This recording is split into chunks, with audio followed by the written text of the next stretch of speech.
Hey everybody, how's it going? It's Andre, or where is Cool Dre? Anyway, coming back at you again here in Los Angeles. Yes, it's been a while since I've posted anything online, but at the same time, it's kind of busy and just kind of lazy too at the same time. So I guess you can fuse that into one word, bassy, been busy, you know. So anyway, we're gonna take a look at the Chinese American Museum. And yeah, Union Station, it's not a far walk, maybe like a 10-minute walk. Chinatown. So anyway, well technically this is kind of Chinatown, or it was Chinatown at one time, a long time ago. So yeah, we'll take a walk and I'll flip the camera around and you can see what I'm seeing. So yeah, so there we go. There's that. And I think they got some kind of like thing going on near Olvera Street over there, just right across the street. So yeah, that's LA for you, everybody. Downtown LA.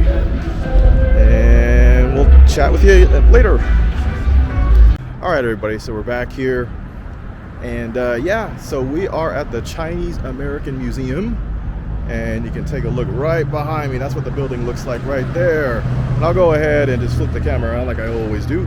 So yeah, as you can see, it's a free museum. Yay! And, or in Espanol, it says Museo Chino Americano. So basically it's free admission, but I've heard, a suggested donation's like $3. So we'll see if they honor that or not. If I can get away with it, then I won't pay the $3, but that's the cheap side of Andre, but we'll see what it is. Maybe I'll pay him something, But anyway, this is the Sostones Sepulveda building. So basically this building's been around since 1898, like the little sign says right here. And I'm sure you could read this, so you can pause the video, take a look at this.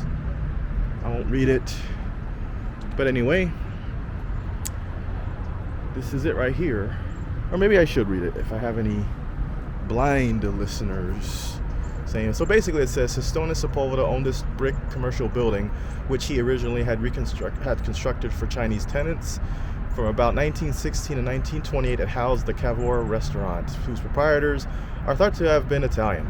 During the 1930s, it reverted to Chinese occupancy, and until 1953, the Fourth Family Society had offices and a meeting hall on the second floor. Some exterior rehabilitation was done in the 1960s. So that's for anybody who is listening who is blind out there. I don't know. I'm still learning this whole YouTube thing, so I'm sure that's probably a thing. But I just read it just to share it like there. But yeah, this building's around for a while now, and yeah. For those who don't know that, Italians used to be here, that an Italian immigrant community here years ago.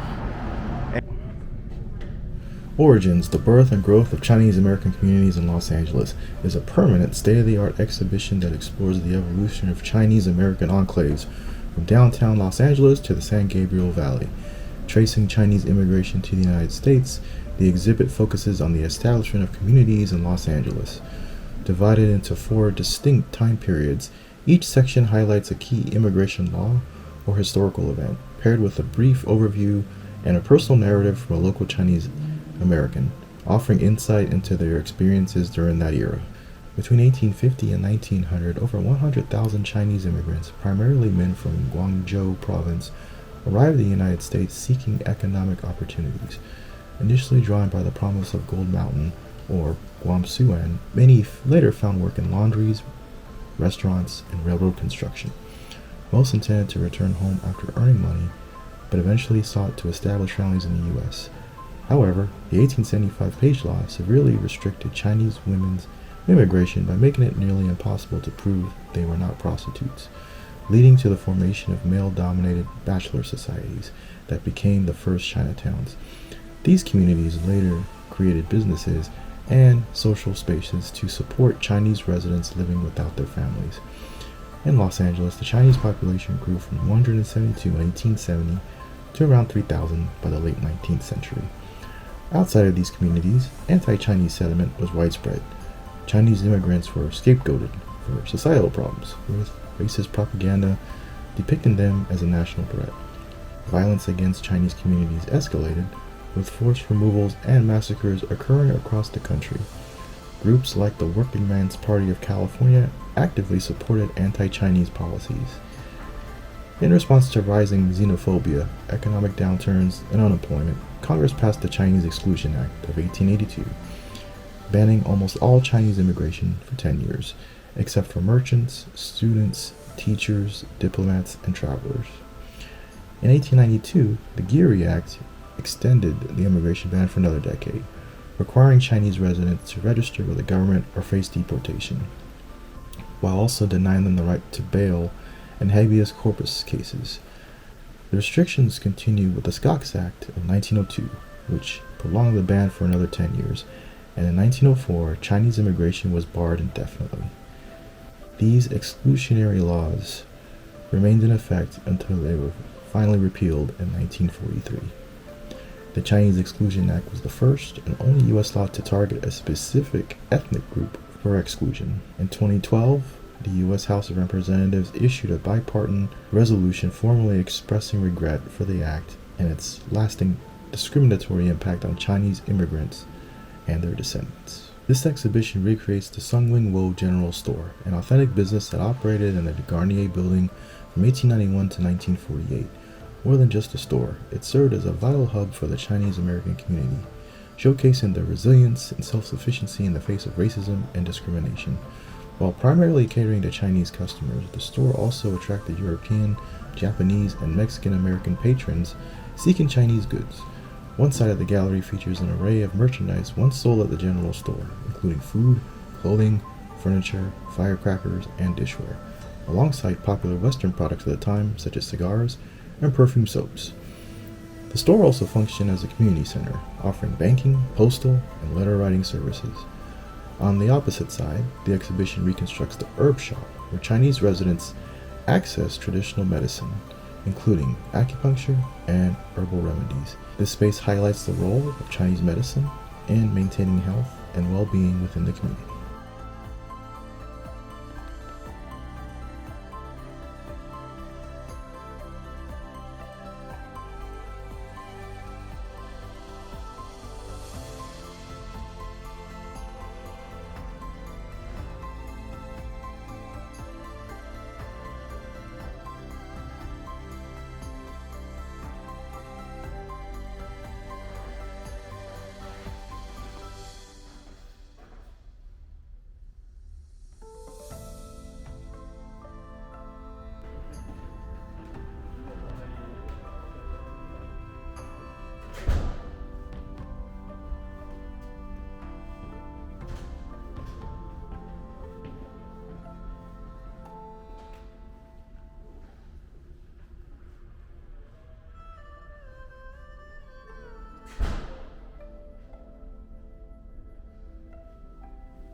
Unmasking Anime Wong celebrates the legacy of Chinese American actress and cultural icon Anime Wong.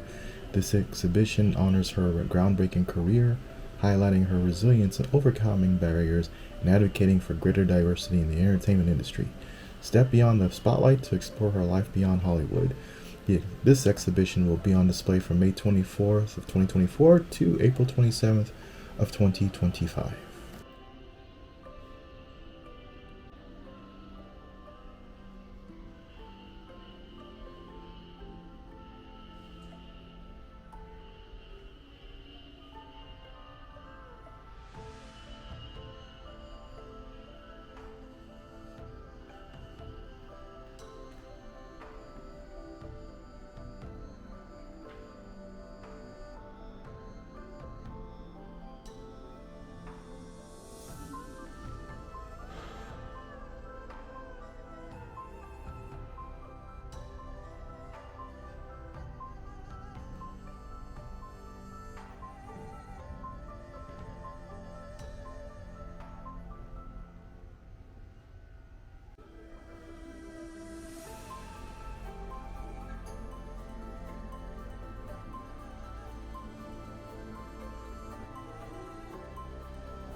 That's it. So yeah, I took a tour inside, and yeah, just got done.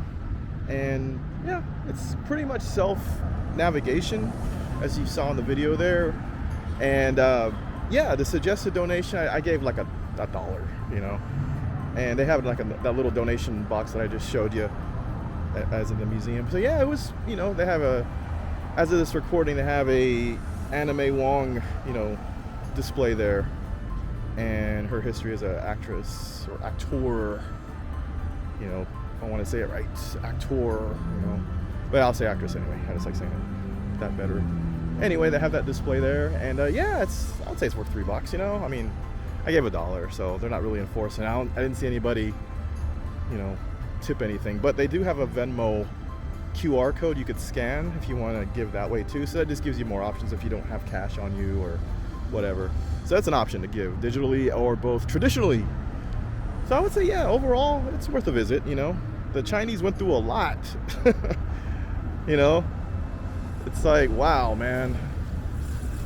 But that's why, you know, diversity is a fun thing. Diversity is important. We have to have diversity. So basically, if anybody's wondering if it's safe, it's safe. I mean, I don't know at night, but right now it's safe. It's during the day. You're not gonna get mugged or nothing like that. But just with any metro area, just keep your wits about you, and nothing's gonna happen to you unless you're acting like a complete fool.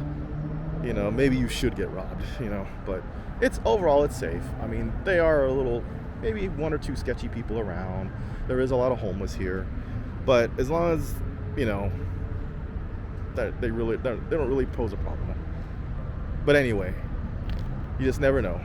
You just have to just keep your wits around you. But overall, it's safe. It's during the day, that is. I can't say that at night or 3 a.m. in the morning. But yeah, it's safe. It's worth a shot, worth a visit here. And yeah, just come out here and visit. Take the train to Union Station or take the Metrolink to Union Station, and it's about a good 10-minute walk.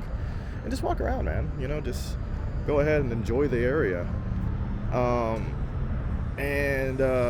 That's about it, really. Oh yeah, just one more thing I wanted to share is like, yeah, basically something that my instructor told me when I was taking a class, like a color correction class a while back, and my Chinese American, my Chinese American instructor, who's from the Bay Area, San Francisco Bay Area, was telling us that basically I mean, I didn't know this, you know. I just assumed that, you know, well, I'll explain. So basically he told a class that, you know, any Chinatown, well, I can't speak for all the Chinatowns around the world, but that Chinatown in particular, basically if you were Chinese back in those days, during the Chinese Exclusion Act, and maybe even in the 20th century, you couldn't leave.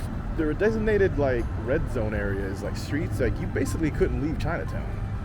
And they just wanted, the local authorities back then just wanted to keep an eye on you. And if you left, then you either got thrown in jail or who knows what happened to you. But basically, those are just, you couldn't leave Chinatown. If you're Chinese back then, you just came to this country, you know, whether you're an indentured servant, you know, or what, you couldn't leave that area, you know? And it's like, damn, man, just for being Chinese and being from China. And I could assume if you were even, you know, not from China, let's say you were Chinese ancestry, yeah, you're just basically constrained to that area, man, you know? And it's for them to keep an eye on you, man. So Chinese, man, they had it bad, you know? So it's like, dang, man, even if you're I didn't know that. I just thought like, hey, any Chinatown I've been to is like, oh, people, it's, you know, Chinese people hang out, you know, be around one another, you know? No, basically you just couldn't leave. You got here from the state, you got here from China, that's where you're going. You're not going anywhere else, you know, outside San Francisco. So I was like, dang, man, you know. So anyway, just something to think about, you know, just something to think about. But anyway, again, that's what my instructor told me, who's Chinese American, who told our class that time. So I'll take his word for it, you know. So anyway, that's it, and I think we're gonna sign off for now.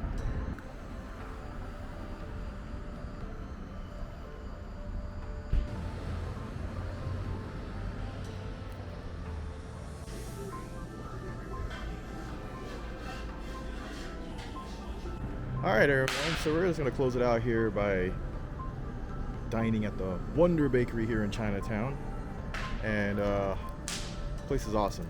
And, you know, I'm not going to have a feast or nothing in here. It's just mostly baked goods, cheesecake, and the like. So yeah, but everything's natural, no artificial preservatives, no artificial colors, no artificial flavors. So natural is like what they're saying. So that's what, that little bun right there. And let's see what else we got here. And we got a little raisin bun with raisins in it, raisin bread. So there's my, okay, so here is the Wonder Bakery little bread thing with a little hot dog in the middle. We're gonna try this. So check that out. Check that out.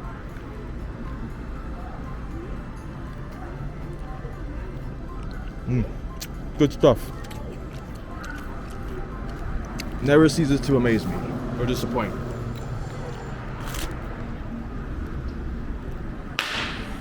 I just love how the bun is so shiny.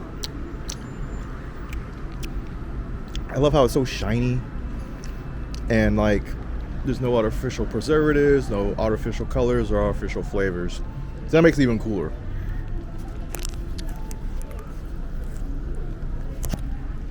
So look at that.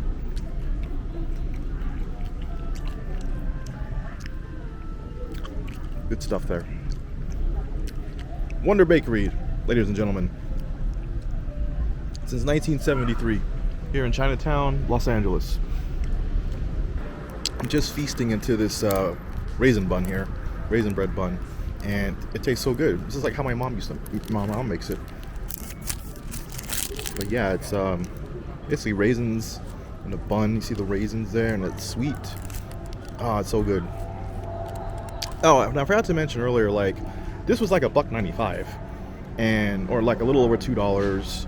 This was like that little hot dog thing I had, the little hot dog bun, was like $2.95, and this bottle of water was like $1.95 or $1.75. But anyway, it came out to like $5.25. So I don't know about you, but that's a pretty good deal, you know, considering you're in LA and, you know, things can get expensive. Like this bottle of water could, I mean, I could go to the movie theater and this bottle of water would cost me $5.25.